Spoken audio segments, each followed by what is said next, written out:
हाँ, कल हमने क्या पढ़ाया था आपको? कल हमने संख्या और अंक बता दिए। तो मैं थोड़ा सा रिवाइज करा दे रहा हूँ कि अंक क्या होते हैं और संख्या क्या होती है। दो चीजें होती है, देखो, एक आपका होता है अंक और एक क्या होती है? संख्या होती है। ठीक है।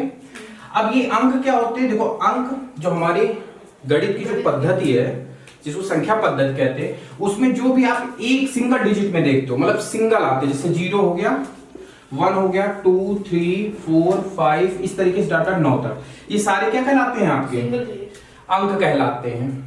क्या कहलाते हैं? अंक कहलाते हैं। इसके बाद जितना, जब ये दो या दो से अधिक आपस में मिल जाते हैं तो क्या कहलाती हैं? संख्या कहलाती है। जैसे मैं बोल दूं 1 और 2, तो ये क्या हो गई? आपकी संख्या हो गई। इसी तरीके से 1 2 3 कह दो, ये क्या हो गई? आपकी संख्या हो गई।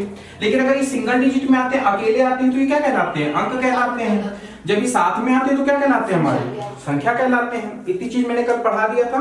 यहां तक आपको बात समझ में आई? अब इसके बाद हम बात करेंगे किसकी? आगे की। अब आगे देखो, ये तो बेसिक था। अब आगे हमारा इंपॉर्टेंट है। ठीक है। आगे है हमारा नंबर सिस्टम। थोड़ा सा हमें पढ़ना पड़ेगा, क्योंकि आपकी जो एनसीईआरटी है उसमें संख्याओं के बारे में थोड़ा सा आपसे नॉलेज पूछा गया। जैसे परिमेय संख्या हो गई, अपरिमेय है, दशमलव क्या होता है, इस तरीके से सम, विषम, पूर्णांक, पूर्ण संख्याएं, वास्तविक संख्या, ये सारी चीजें आपको बतानी है। तो अब देखो, मैं एक चार्ट बना रहा हूं, उसको पहले आप समझेंगे, फिर इसको नोट करेंगे। तो सबसे पहला चार्ट क्या है हमारा? संख्या। संख्या देखो, संख्या समझ में आ गई ना? दो अंकों से या दो से अधिक अंकों से जो मिलकर बनी होती है, क्या कहलाती है? संख्या। अब देखो, तो मैं लिखता हूं क्या? संख्या। क्या? संख्या। अब देखो, संख्याएं कितने प्रकार की होती है? संख्याएं टोटल 3 प्रकार की होती हैं। कितने प्रकार की होती है? 3 प्रकार की होती है। पहली, मैं देखो चार्ट बना रहा हूं मैं, जिसको मुझे तीनों को नहीं पढ़ना है, हम लोगों को कितने को पढ़ना है? सिर्फ एक को पढ़ना है, 2 को छोड़ देना है। ये मत सोचना कि कम है, जो एक है ना वही हमारी बहुत है, पूरा बोर्ड भर जाएगा उससे, समझना। देखो, जैसे मैं कहता हूं कि पहली हमारी होती है वास्तविक संख्या। वास्तविक संख्या, जो इनकी डिफिनेशन मैं बाद में कराऊंगा। वास्तविक संख्या। ठीक है। फिर होती है हमारी काल्पनिक संख्या। काल्पनिक संख्या। और लास्ट में हम आती थी समृद्ध संख्या। समृद्ध संख्या। ठीक है। ये आप 11-12 में पढ़ोगे। आप ये वाली संख्या कहां पढ़ोगे? पूरा एक चैप्टर है 11-12 में। इसको मैं अभी थोड़ा थोड़ा बता देता हूं। हमें मेन फोकस किस पे करना है? वास्तविक संख्या पे। मेन फोकस हमारा क्या रहेगा? वास्तविक संख्या रहेगा। तो अब बात समझ, देखो, काल्पनिक संख्या वो संख्या होती हैं जो कल्पना की जा सकती है कि इनका मान ये हो सकता है, पर एग्जैक्ट मान नहीं पता होता। जैसे आपका √2, क्या इसका एग्जैक्ट मान पता है? नहीं पता है। पाई हम लोग लिख दे। अच्छा, पाई देखो क्या है? आपका एक काल्पनिक नंबर है। इसका वास्तविकता से कोई रिलेटेड, मतलब इसको हम कल्पना नहीं कर सकते, कितना भी इसका नंबर जा सकता है। इस तरीके के जितने होते हैं हमारे, इसको अपरिमेय संख्या हम लोग बोल देते हैं। ठीक है। आगे चले, आप समझने की कोशिश करिए। वास्तविक संख्या, ये चार्ट आपको समझ में आ गया? ठीक है। इसको ना भी बनाओगे तो कोई दिक्कत नहीं है। मेन फोकस हम लोग करते हैं किसमें? वास्तविक संख्या पे। ठीक है। अब रही बात समृद्ध संख्या, इसके बारे में थोड़ा सा डालो। इसमें एक डिजिट आ जाता है आयोता, जिसको आई कहते हैं। क्या हो जाता है? इसका मान होता है √-1। बस इतना जान लो, और आपको जानने की ज्यादा जरूरत नहीं है। जिस भी संख्या के साथ ये जुड़ जाता है वो क्या बन जाती है? समृद्ध संख्या बन जाती है। जैसे मैं कहूं 2, ये क्या है? वास्तविक नंबर है। अभी मैं पढ़ाऊंगा कि वास्तविक नंबर क्या होते हैं। इसके साथ आयोता को जोड़ दो, प्लस या माइनस, किसी के साथ अगर आयोता को जोड़ दोगे तो ये क्या बन जाएगा? हमारा समृद्ध संख्या बन जाएगा। क्या बन गया हमारा? समृद्ध संख्या बन गया। बात समझ में आई यहाँ तक? अब चलते हैं थोड़ा सा आगे, जो हमारा मेन कॉन्सेप्ट है, अब हम उसको चालू करने वाले हैं। ठीक है। इसलिए मित्र नहीं रहा यार। चलो,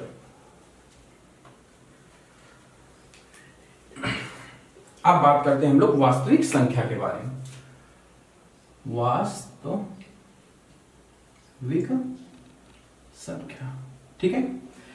वास्तविक संख्या हमारी 2 प्रकार की होती है। कितने प्रकार की होती है? 2 प्रकार की होती है। समझने की कोशिश करिएगा। पहला होता है हमारा दशमलव संख्या। दशमलव दिख रहा है आप लोगों को? संख्या। दूसरी होती है आपकी पूर्णांक संख्या। क्या होती है? पूर्णांक संख्या। पूर्णांक संख्या। ठीक है, सा बना के 0 लिख रहे हैं, उसका मतलब क्या हो जाएगा आपका संख्या। ठीक है, अब दशमलव में भी हमारे 2 पार्ट हो जाते हैं, सारी चीजें पढ़ेंगे, डिफिनेशन बताएंगे और ये काम कहाँ आती है ये भी बताएंगे। ठीक है, दशमलव संख्या, दशमलव में आपका होता है एक शांत दशमलव, शांत दशमलव, और एक होता है आपका अशांत दशमलव। ठीक है, अशांत दशमलव के भी होते हैं, लेकिन वो हम उतना ज्यादा डिटेल में नहीं आते, मैं ऐसे ही बोल के बताऊं। इसका रिपीटिंग अशांत दशमलव होता है, एक नॉन रिपीटिंग अशांत दशमलव होता है। ठीक है, उसको बाद में बताएं। पूर्णांक संख्या ये हमारी 3 भागों में बटी होती है, तो यहीं से कॉन्सेप्ट निकलेगा आपके, उसमें मोस्टली यहां से चालू है। ठीक है, तो इसको समझिएगा। पूर्णांक संख्या आपकी 3 प्रकार की होती है। पहली आपकी होती है ऋणात्मक पूर्णांक, ऋणात्मक पूर्णांक, फिर आपका आ जाता है शून्य पूर्णांक, और फिर आ जाता है आपका धनात्मक पूर्णांक। ठीक है, ये 3 होती हैं। इंग्लिश में इनके हम लोग देखो, इसको कहते हैं हम लोग रियल नंबर, इसको इंटीजर बोलते हैं, इसको क्या बोलेंगे, इसको भूल गए, कोई बता सकता है इसको क्या बोलेंगे हम? इसको पॉजिटिव इंटीजर, निगेटिव इंटीजर और शून्य इंटीजर। ठीक है, ये आपका होता है दशमलव को हम लोग इंग्लिश में क्या कहते हैं, डेसिमल नंबर। ठीक है, ये शांत डेसिमल है, ये अशांत डेसिमल है। ठीक है, अब बात करते हैं, देखो यहीं से थोड़ा सा कॉन्सेप्ट गौर से समझना, अब यहीं से पूरा खेल है हमारा। देखो ऋणात्मक पूर्णांक को हम छोड़ देते हैं, इससे हमें कोई मतलब नहीं है। बात करते हैं शून्य पूर्णांक और धनात्मक पूर्णांक को। जब हम इनको आपस में मिक्स करा देते हैं, जब इनकी डिफिनेशन लिखाएंगे तो और आपको अच्छे से समझ में आएगा। इनको जब हम आपस में मिला देते हैं तो ये आपकी पूर्ण संख्याएं बन जाती हैं। क्या बन जाती हैं? पूर्ण संख्या। ठीक है, और वो जो धनात्मक पूर्णांक है ये आपकी क्या कहलाती है? इसको आपने सुना होगा प्राकृतिक संख्या। ठीक संख्या, ठीक है, प्राकृतिक संख्या सुनी होगी आप लोगों ने। तो पूर्णांक संख्या क्या होती है, प्राकृतिक संख्या क्या होती है? देखो लड़के कंफ्यूज किसमें होते हैं, एक इसमें कंफ्यूजन हो जाता है उनको क्योंकि एक जैसे लगते हैं, एक कंफ्यूजन हो जाता है आपका ये। तो कंफ्यूज आपको नहीं होना है। ये पूर्णांक नंबर हैं जिनके पार्ट्स होते हैं धनात्मक पूर्णांक, सॉरी ऋणात्मक पूर्णांक, शून्य पूर्णांक, धनात्मक पूर्णांक, और ये होती है पूर्ण संख्याएं। इसके बाद आ जाती है हमारी प्राकृतिक संख्या। इन्हीं प्राकृतिक संख्याओं को 2 भागों में फिर बांटा गया है जिसको हम लोग कहते हैं भाज्य संख्या और अभाज्य संख्या। भाज्य संख्या दिख रहा है आप लोगों को, और अभाज्य संख्या। देखिए यहीं से बहुत कॉमन सा कॉन्सेप्ट निकल के आता है। प्राकृतिक संख्याओं में धनात्मक चीजें आती हैं, इसमें क्या ऋणात्मक आती है प्राकृतिक संख्या में? नहीं। आपसे एक जनरल क्वेश्चन पूछा जा सकता है कि भाज्य संख्या और अभाज्य संख्या क्या ऋणात्मक हो सकती हैं? जैसे एक छोटा सा एग्जांपल मैं ले लूं 13, ये एक अभाज्य संख्या है, किसी से नहीं कटती है, एक और खुद के अलावा किसी से नहीं कटती है। क्या मैं आपसे ये कह सकता हूं -13 ये भी एक अभाज्य संख्या है कि नहीं? जरा मुझे कोई बताएगा। ये कोई कॉन्सेप्ट ही नहीं होता है, क्योंकि जो हमारा भाज्य और अभाज्य निकल के आया वो प्राकृतिक से निकल के आया। प्राकृतिक कहां से निकल के आया? धनात्मक। तो इसमें सारी जो भी अभाज्य और भाज्य होंगे वो कहां से निकल के आएंगे? वो केवल धनात्मक संख्याएं ही होंगी, ऋणात्मक हम नहीं लेंगे, ये संख्याएं हम नहीं लेंगे। इसमें ना तो हम कह सकते हैं कि भैया ये भाज्य है और ना ही हम इसको क्या कह सकते हैं अभाज्य है। इसके बारे में हम कोई आइडेंटिफाई नहीं कर सकते। लेकिन पॉजिटिव है तो उसके बारे में हमारे पास कॉन्सेप्ट है कि जब कोई संख्या खुद और 1 के अलावा किसी और से कट जाती है तो हम लोग क्या कह देते हैं उसको भाज्य संख्या है, और खुद और 1 के अलावा किसी से नहीं कटती है तो क्या कहलाती है? अभाज्य संख्या कहलाती है। यहां तक आपको बात समझ में आई होगी। अब देखो जो आपका ये पूर्णांक संख्या है ना, यहीं से एक छोटा सा पार्ट और निकल के आता है, सम संख्या और विषम संख्या। जानते हैं आप सभी हैं, लेकिन इसका कॉन्सेप्ट आपको शायद ही पता होगा। अब देखो ये पूर्ण संख्या से निकली गई है, ये सीधा पूर्ण से निकला हुआ है। अब पूर्ण से में तो धनात्मक भी आती है, शून्य भी आता है और ऋणात्मक भी आता है। तो क्या सम और विषम ऋणात्मक हो सकती हैं?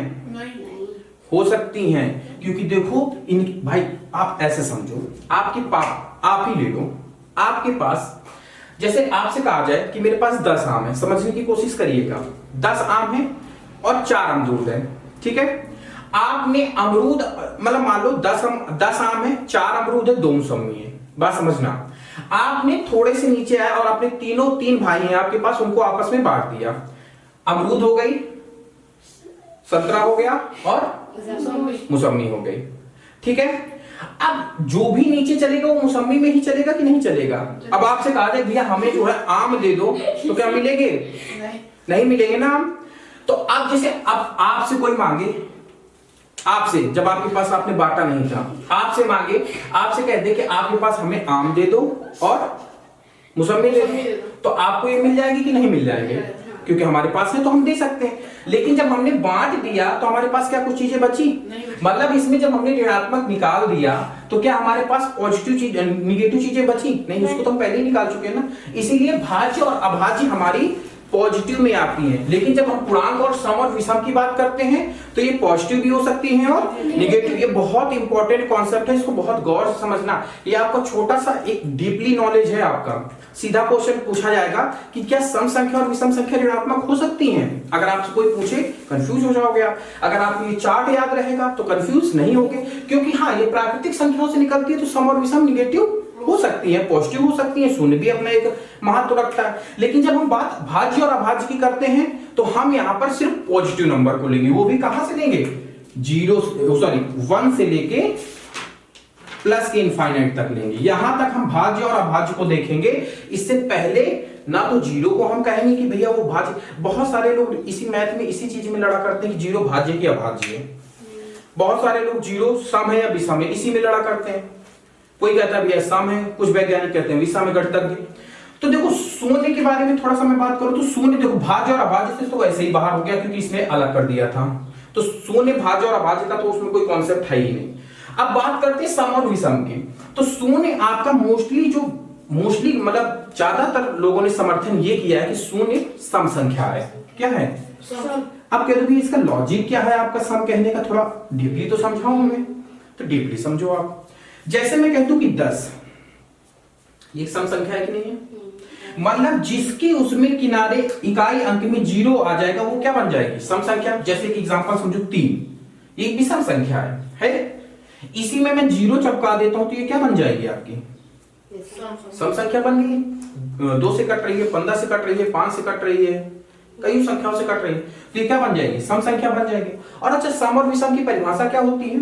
सम संख्या वो संख्या होती है जो 2 से विभाजित हो जाती है, विषम संख्या जो 2 से विभाजित नहीं हो सकती। मतलब कहने का 0 जिसके साथ लग जाएगा वो सम संख्या बन जाएगी कि नहीं? इवन कोई भी संख्या आप ले लो तो सारी संख्या क्या बन जाएगी आपकी? सम संख्या बन जाएगी। बात समझ में यहाँ तक? तो मोस्टली जो गणितज्ञ हैं हमारे शून्य को क्या मानते हैं? सम संख्या। लेकिन अभी भी इसमें विवाद है तो इसमें हम लोग ज्यादा डीपली नहीं जाते हैं। तो ये कॉन्सेप्ट समझ में आया आपको कि सम और विषम में माइनस भी हो सकता है। जैसे मैं कह दूं कि -2 क्या ये सम संख्या है? बताओ। है। -224 या 24 सम संख्या है या नहीं है? है। अगर मैं यही पूछ लूं कि -24 क्या ये भाज्य संख्या है? गलत है, क्वेश्चन ही गलत है, आप पूछ ही गलत रहे हो। कोई लॉजिक नहीं निकलता है इसका, क्योंकि हम भाज्य और अभाज्य पॉजिटिव में देखते, निगेटिव में नहीं देखते। मेरे हिसाब से अब आपको समझ में आ गया होगा। ठीक है, इसको नोट कर लो। देखो जो मैंने आपको समझाया उसको मैं थोड़ा सा साफ किए दे रहा हूं। ठीक है, जो काम की है वही नोट करो। अभी चार्ट बहुत साफ साफ आप लोग बनाना। ठीक है, तो ये भी मैं लिख लूं, इसको रहने दो। ठीक है, नोट कर लो आप लोग। चलिए, ये नोट हो गया आप लोगों का। अब आगे चलें। इसके बाद देखिए, आप लोग राइटिंग का विशेष ध्यान दीजिए। ठीक है, राइटिंग आप अपनी अच्छी बनाइएगा। रीजन ये है कि अब आप क्लास कितने में आ चुके हो? 9। इसके बाद सीधा आपको क्या मिलेगा? High school. और ये आपका क्या है? आपकी पढ़ाई की पहली सीढ़ी क्या है आपकी? ये अगर इसमें आप लड़खड़ाए तो आगे आने वाली सीढ़ी पे आप चढ़ नहीं पाओगे। आगे आने वाली सीढ़ी क्या है आपकी? 12। फिर इसके बाद ग्रेजुएशन आ जाता है, जिससे आप अभी बहुत दूर हैं। तो इसको बेटर बनाओ, और इसको बेटर बनाने के लिए एक अहम काम क्या है आपका? राइटिंग का। जो भी आप लिखो उसको बहुत ही सही से लिखो कि आपको समझ में आए, आपके साथ साथ जो आपके टीचर भी हो उनको भी समझ में आ जाए। क्योंकि राइटिंग के कम से कम आप बोर्ड पेपर में जब लिखते हो तो राइटिंग के कम से कम 10 से 15 नंबर का फर्क आ जाता है। ये बात आपने आप समझ लो।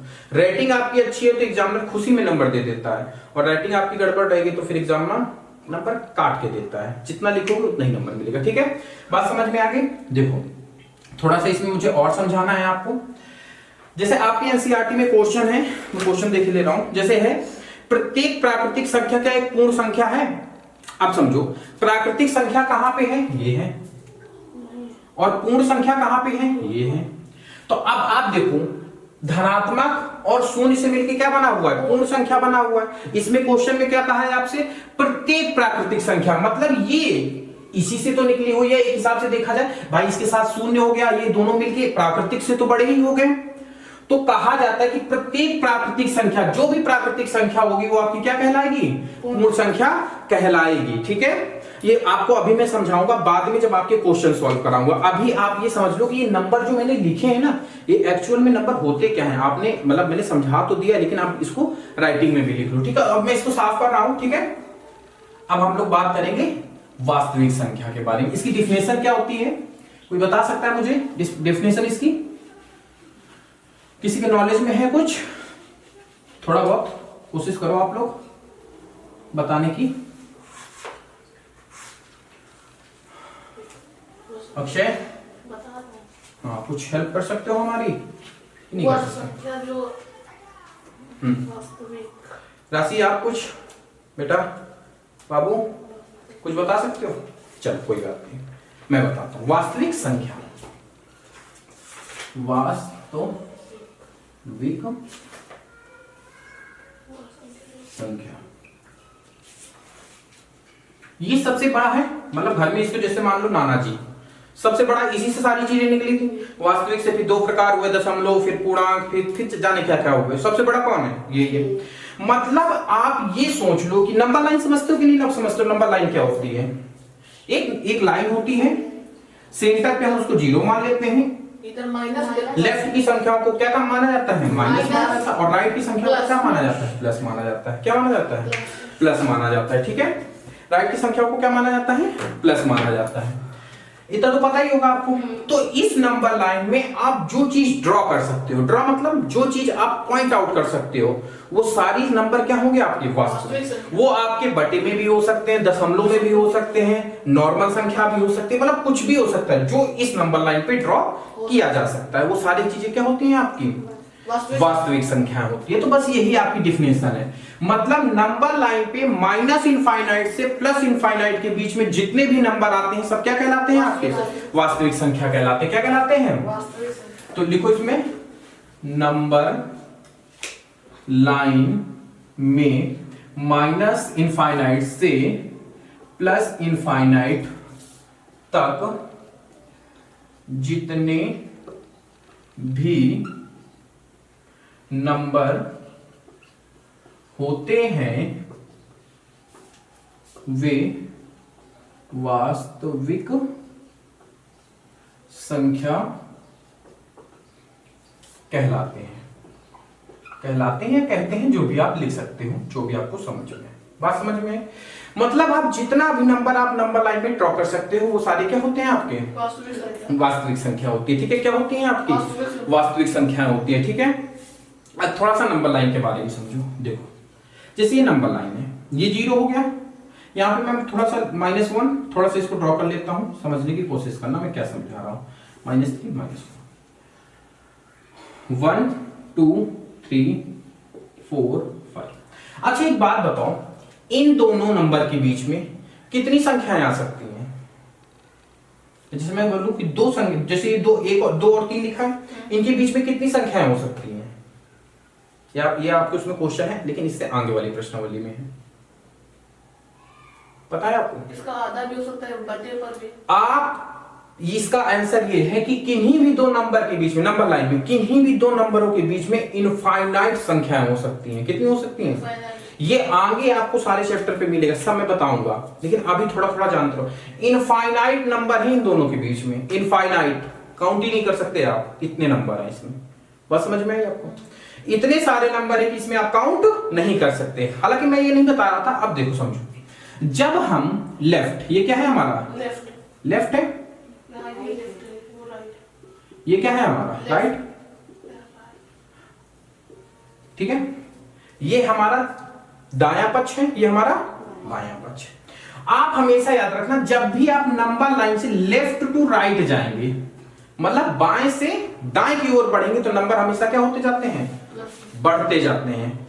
क्या होते जाते हैं, बढ़ते जाते हैं। यहां पर तो आपको कोई दिक्कत नहीं होगी। जैसे मैं कहूं कि भाई 1 और 5 में बताओ बड़ा कौन है, बाबू बताओ जरा सा, इन दोनों में बड़ा कौन है भाई? 5 बड़ा है, नॉर्मली सी बात है, छोटा बच्चा भी विनायक भी बता देगा अपना ये कि 5 बड़ा है। वहीं पर मैं आपसे पूछूं कि -1 और -5 में कौन बड़ा है, अब मुझे कौन बताएगा? -1 बड़ा है। क्यों? आप समझो, जिसमें -5 यहाँ पे पड़ेगा। मैंने अभी आपको एक डिफिनेशन क्या बताई, नंबर लाइन में लेफ्ट टू राइट बढ़ेंगे। देखो हम 5 से राइट की तरफ जा रहे हैं कि नहीं जा रहे हैं, इस तरफ आए तो नंबर क्या होंगे हमारे, बढ़ेंगे। तो देखने में तो लग रहा है कि 5 बड़ा है, लेकिन माइनस लग जाने के कारण इसकी वैल्यू क्या हो जाती है, छोटी हो जाती है। चाहिए कॉन्सेप्ट आप याद रख लो, या फिर आप नॉर्मली से याद रखो, जब भी हम लेफ्ट टू राइट जाएंगे तो हमारे नंबर क्या होंगे, बढ़ेंगे, और जब भी राइट टू लेफ्ट आएंगे तो हमारा नंबर घट जाएगा। जैसे मैं बोलूं कि 5 और 3, इन दोनों में छोटा कौन है, तो देखो 5 से 3 की तरफ आए तो 3 हमारा क्या हो जाएगा, छोटा हो जाएगा, 5 हमारा क्या हो जाएगा, बड़ा हो जाएगा। चीज समझ में आ गई होगी, ज्यादा इसमें डीपली कोई उतना बहुत बड़ा रॉकेट साइंस नहीं है। ठीक है, तो यही मुझे समझाना था। नंबर लाइन आपको आगे पढ़नी पड़ेगी काफी डिटेल से, तो अभी से थोड़ा थोड़ा जानते चलो। तो रियल नंबर आपको समझ में आया क्या है, वास्तविक संख्या जिसको हिंदी में हम लोग कहते हैं। कौन से नंबर होते हैं, नंबर लाइन जो मैंने अभी ड्रॉ किया था उसमें माइनस इनफाइनाइट से प्लस इनफाइनाइट तक के जितने भी नंबर होते हैं, सारे नंबर क्या कहलाते हैं आपके, वास्तविक संख्या कहलाती है। क्या कहलाती है आपकी, वास्तविक संख्या कहलाती है। अब इसके एग्जांपल लिख सकते हो आप, कुछ भी लिख लो। जैसे मैं कहूं -1, -10, -9, कुछ भी लिख लो, -1/2। इसमें सभी नंबर आएंगे, पॉजिटिव के 3/4, 5, 2, कुछ भी लिख लो, सारे आपके क्या होंगे, ये रियल नंबर होंगे। क्या होंगे आपके, रियल नंबर होंगे। और नोट डाल दो जो मैंने अभी लिखाया था, जब हम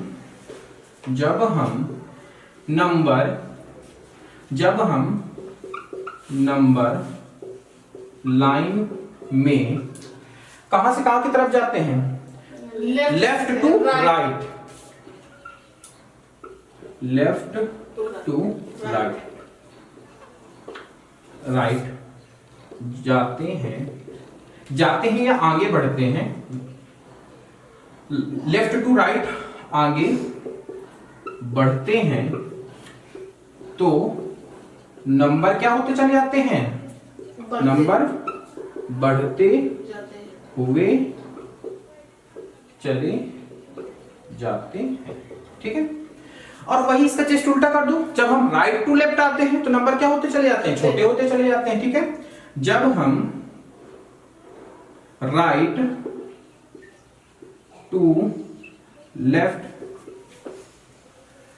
आते हैं तो नंबर लाइन में नंबर छोटे होते चले जाते हैं, छोटे होते चले जाते हैं। ठीक है, एग्जाम्पल इसका लिख लो, -5 और -1 में तो बड़ा कौन हो जाएगा, -1 बड़ा हो जाएगा। 5 और 1 में बड़ा कौन हो जाएगा, तो 5 बड़ा हो जाएगा। इस तरीके से आप बहुत सारे एग्जाम्पल और लिख सकते हो, मैंने समझा दिए हैं। अब इसको आप क्या कर लो, नोट कर लो, फिर इसके बाद आगे बताते हैं आपको। ठीक है, चलिए हो गया आपका ये, साफ करें इसको। ठीक है, अब हम बात करते हैं, हमारा सेकेंड पार्ट क्या था, जरा बताओ मुझे देख के।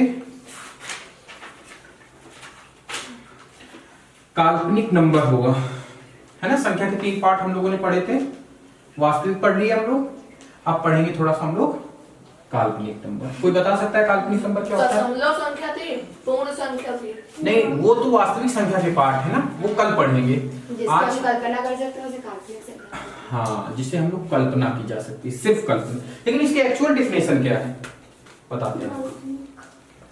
काल्पनिक नंबर क्या है,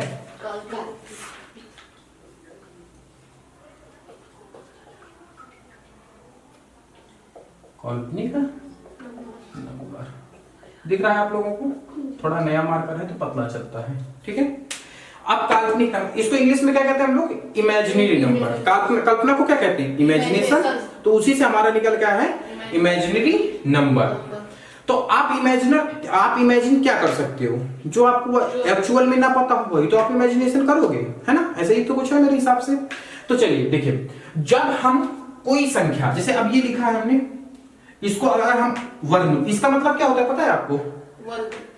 वर्गमूल होता है, वर्ग नहीं होता। इसका मान क्या होता है? पावर में इसके 1/2 चढ़ जाता है। क्या होता है? 1/2 होता है, ठीक है। जैसे मैं कहूं कि 2 की पावर 2 है तो ये नॉर्मल पूर्णांक संख्या, इसका मान क्या हो जाता है आपका? 4। तो स्क्वायर बोलते हैं इसको। उसी प्रकार से अंडर रूट का मतलब, जैसे अंडर रूट लगा दो मैं तो 2 की पावर क्या हो जाएगी? 1/2, ठीक है। ये होता है। तो वर्गमूल का मतलब समझ में आ गया आपको? देखो छोटी छोटी चीजें मैं लेके चल रहा हूं आपको, ठीक है, कॉन्सेप्ट क्लियर करते हुए। आप देखो कल्पना किसकी की जा सकती है। देखो ये तो आप रियल नंबर हैं आपके, इनको तो हम ड्रॉ भी कर सकते हैं नंबर लाइन पे, बना भी सकते हैं। लेकिन अगर मैं यही कह दूं -2, अब मुझे बताओ जरा सा, क्या माइनस अंडर रूट के अंदर का कोई महत्व तो है? मतलब क्या इसको बाहर निकाल सकते हैं कहीं पे? कुछ इसका मान निकल सकता है? नहीं निकल सकता है। क्या नहीं हो सकता? नहीं निकल सकता। तो यही हमारी क्या है? आपकी काल्पनिक संख्या है। मतलब ऋणात्मक संख्या के ऊपर जब हम वर्गमूल लगा देते हैं तो वो संख्या क्या बन जाती है? आपकी काल्पनिक नंबर बन जाते हैं। क्या बन जाते हैं? देखो इसमें काल्पनिक संख्या के बारे में आपको इसमें है नहीं कॉपी में, ठीक है, फिर भी हम बताए दे रहे हैं, ठीक है। अब इसकी डेफिनेशन क्या लिखोगे? एक ऋणात्मक, बोलते रहो आप लोग भी, एक ऋणात्मक संख्या का वर्गमूल काल्पनिक नंबर कहलाता है। काल्पनिक नंबर कहलाता है।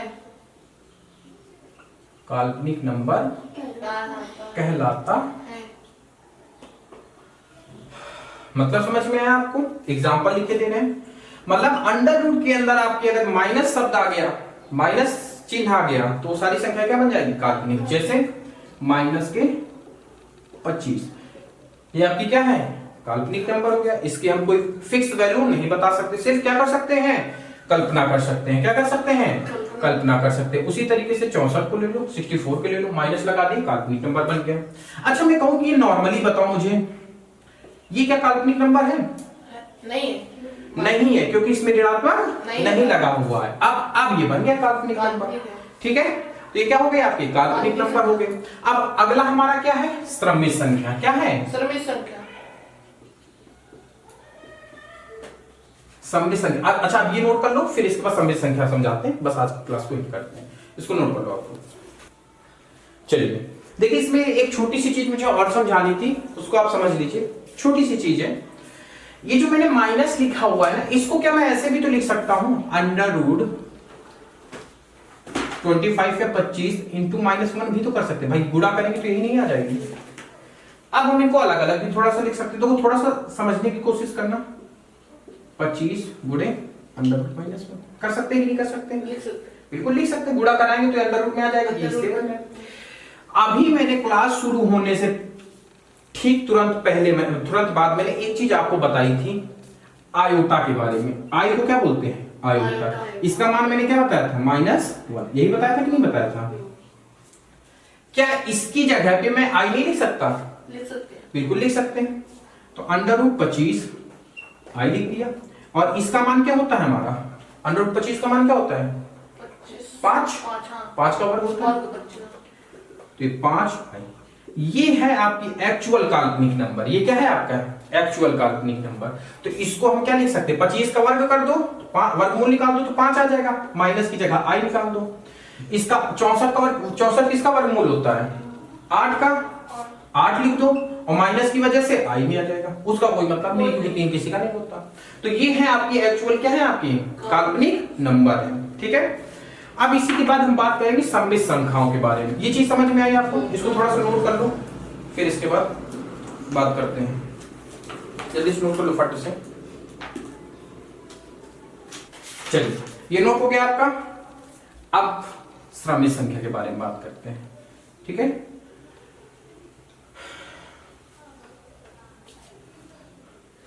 सम्मिश्र संख्या को आपको पढ़ने से क्या लग रहा है? सम्मिश्र मतलब मिश्र है, मतलब मिक्सचर है। ठीक है, लिखो इसको जरा सा,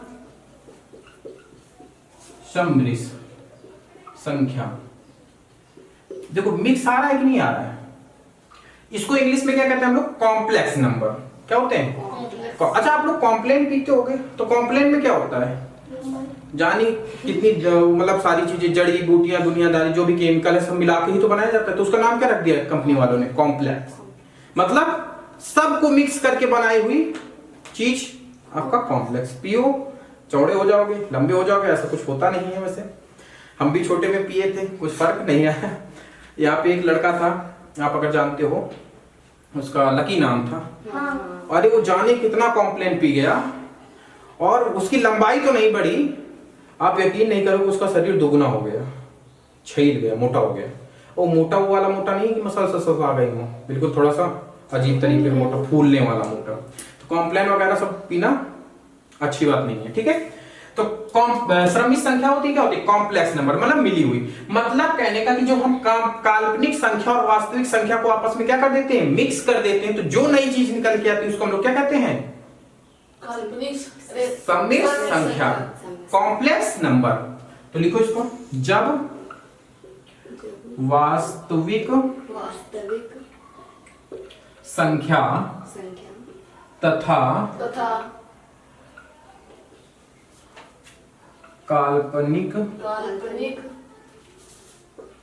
संख्या को आपस में मिला कर एक नया नंबर बनाया जाता है, तो उसे क्या कहते हैं हम लोग? सम्मिश्र संख्या या कॉम्प्लेक्स नंबर कहते हैं। अब देखो इसका एग्जांपल क्या है? क्या है इसका एग्जांपल? तो एग्जांपल देख लेते हैं। एक एग्जांपल आपका ऐसे होगा, देखो 5 ये तो हो गई वास्तविक नंबर, और मैंने ये प्लस या माइनस किसी से भी आप जोड़ सकते हो। जुड़ेगा, मैंने आपको काफी पहले जब आप छोटे थे, जब मैं पढ़ाया करता था, मैंने बताया था जोड़ने का काम कौन करता है? प्लस और माइनस। अगर गुणा आ गया तो उसको हम लोग क्या मानते हैं? एक पद मानते हैं। देखो छोटी सी चीज है, लेकिन समझना आप लोगों के लिए जरूरी है।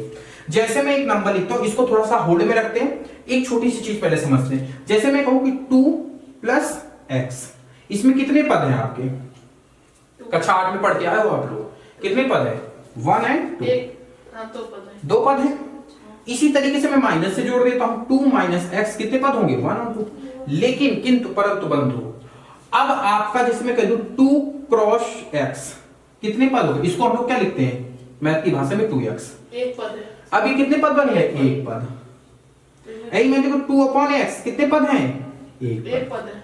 आप लोगों ने एक पदी, 2 पदी, 3 पदी पढ़े थे 8वीं, ध्यान है आपको कुछ?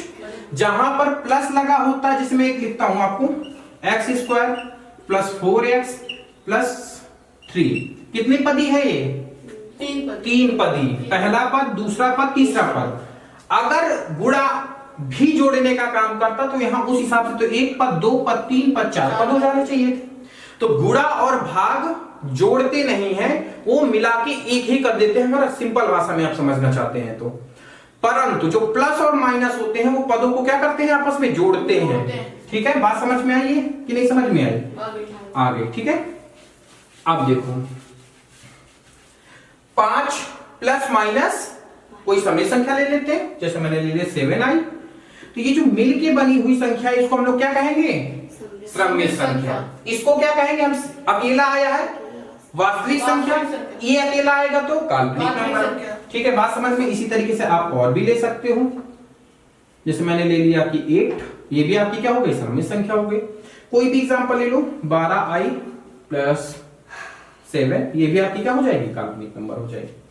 तो बात समझ में आई, सम्मिश्र संख्या क्या होती है, काल्पनिक और वास्तविक। आज मैंने 3 कॉन्सेप्ट समझाए और चार्ट बनवाया, कहीं कोई भी दिक्कत? चलिए अब इसके बाद हम आगे बात करेंगे नेक्स्ट क्लास में इसके बारे में। अब वास्तविक संख्या के जो मैंने पार्ट पढ़ाए थे, कौन कौन से? दशमलव वाला पार्ट पढ़ाया था और पूर्णांक वाला पढ़ाया था, इंटीजर और डेसिमल पढ़ाए थे ना। तो अब आगे वाली क्लास में, मतलब नेक्स्ट क्लास में, हम दशमलव के बारे में और डेसिमल के बारे में, या डेसिमल और इंटीजर के बारे में बात करेंगे। ठीक है, चलो नोट कर लो। ठीक है, आज की क्लास को यहीं एंड करते हैं। धन्यवाद।